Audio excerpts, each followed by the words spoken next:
हम सब भारत के नागरिक हैं और जब जब हमारे देश पर विपदा आती है तो हम सभी नागरिकों का यह परम कर्तव्य है कि राष्ट्र की ओर से जो भी संदेश आए उसको हम लोग अक्षर से पालन करेंगे। तो कल ही एक आदेश आया है राष्ट्रीय स्तर का, प्रधानमंत्री सहित तीनों सेना के जो अंग उनके द्वारा यह संदेश भिजवाया गया है कि भारत के नागरिक संभावित किसी तरह के युद्ध के लिए आज मॉक ड्रिल करें। मॉक का मतलब होता है छल, मतलब नकली, वास्तविक नहीं, लेकिन वास्तविक घटना हो तो हम कैसे अपने को बचा सकते हैं युद्ध की स्थिति में, उसका एक अभ्यास सत्र आज होगा। इसके लिए आप घर पे जाके अपने अभिभावकों से बात करेंगे। ध्यान ये रखना है कि मेरे साथ आ रही थी तो वो घबराहट भरी बात बोल रही थी कि गैस छोड़ा जाएगा, बहुत सारी बातें, तो इससे भी बचना। इसलिए आज हम लोग यहाँ पे खड़े हैं और इस पर चर्चा कर रहे हैं कि आज शाम में लगभग 6:58 पे सायरन बजेगी। उस 2 मिनट के लिए सायरन बजेगी। 2 मिनट के बाद 10 मिनट तक, 7 बजे से लेके 7:10 तक घर की सभी लाइटें बंद हो जाएंगी, बंद हो जानी चाहिए। हो सकता है कि बिजली तो आप ऑफ कर देंगे, लेकिन आपके घर में दूसरे जो स्रोत होंगे, इमरजेंसी लाइट हो या फिर जनरेटर हो, शादी विवाह का अवसर है तो हो सकता है जनरेटर चलता रहा हो, तो उन सबको ऑफ कर देना। कहने का मतलब ये कि पूरी तरह से ब्लैक आउट, पूरी तरह से ये लगना चाहिए कि कहीं भी रोशनी की एक टिमटिमाहट भी नजर नहीं आनी चाहिए। इसके पीछे का उद्देश्य ये है कि जब रात में दुश्मन देशों का हमला होता है तो इस बात का ध्यान रखा जाता है कि रिहायशी इलाके पे हमला करें।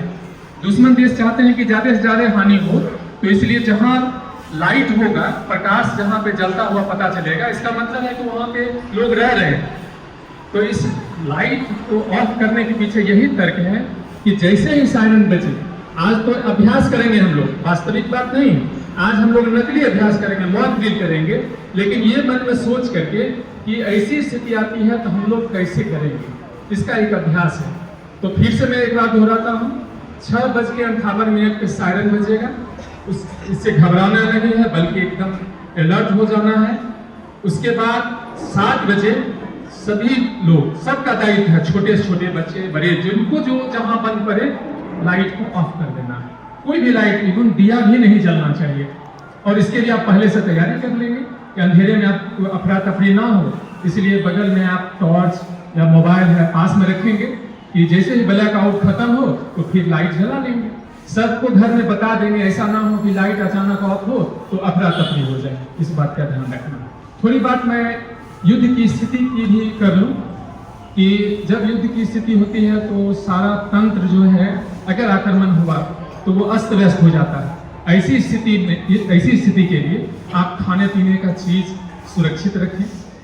आप अगर आपके घर में पोर्टेबल रेडियो, पहले रेडियो सेट होता था, ऐसे समय में रेडियो सेट की महत्ता बढ़ जाती है। अगर आपके घर में रेडियो सेट है तो उसको ठीक ठाक करवा लें, उसके लिए ज़्यादा परेशान भी नहीं होना है।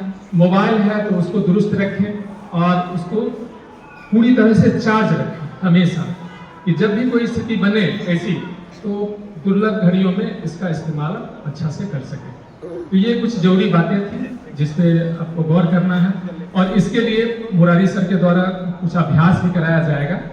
उस अभ्यास के दौरान हंसना नहीं है, मजाक में इसको नहीं लेना है कि कुछ बच्चे, जैसे हम लोग प्रत्येक शनिवार को आपदा प्रबंधन के द्वारा सुरक्षित शनिवार में विभिन्न आपदाओं से बचने के लिए कुछ क्रियाकलाप करते हैं।